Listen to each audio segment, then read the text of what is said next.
আখিরাতের প্রতি যাদের কলিজায় ভরা পূর্ণ মজবুত ঈমান আছে, উলাইকা আলা হুদাম মির রাব্বিহিম, আল্লাহ বলেন তারা হেদায়েতের উপরে আছে আল্লাহর পক্ষ থেকে, ওয়া উলাইকা হুমুল মুফলিহুন, তারাই কেবল সফল কাম। তাহলে এখানে মাহফিলের শ্রোতার লগে কই আয়াত কোনটা? বড় পোস্টার, বড় হ্যান্ডবিল, বেশি শ্রোতা বেশ কম শ্রোতা, এই বক্তা এখন ফেসবুকে ওয়াজ বেশি ওনার কম, বা কোনো না কোনোভাবে নিজেকে প্রচার করা, নিজেকে কোনো না কোনোভাবে প্রসিদ্ধ করা, নিজেকে কোনো না কোনোভাবে বাহবা নেওয়া মানুষের, এটা যদি মাকসাদ হয় তো এটার মধ্যে সফলতা, এটা বলছি কি 1 কোটি মানুষ হাততালি দিলে উনি সফল, কথা বলে না?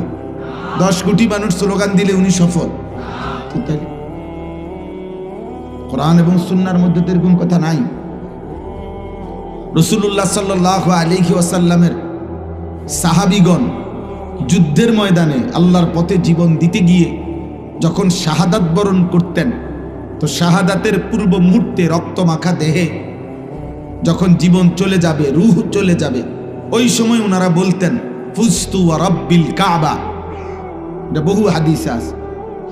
সাহাবারা শাহাদাতের পূর্ব মুহূর্তে বলতেন কাবার রবের কসম, আজ আমি সফল হলাম, আজ আমি আল্লাহর জন্য জান দিলাম।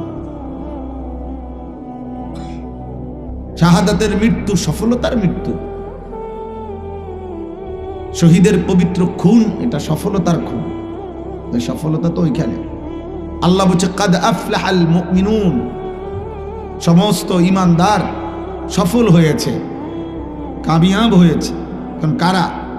আল্লাযীনা হুম ফি সালাতিহিম খাশিউন, যারা প্রতিনিয়ত 5 ওয়াক্ত নামাজ বিনয়, নম্রতা, একাগ্রতা, আল্লাহ তাআলার প্রতি হৃদয়ের উপস্থিতি, খুশু খুজু ঠিক রেখে প্রতিনিয়ত যারা 5 ওয়াক্ত নামাজ আদায় করে, আল্লাহ বলে সেই মুমিনগণ সফল হয়েছে।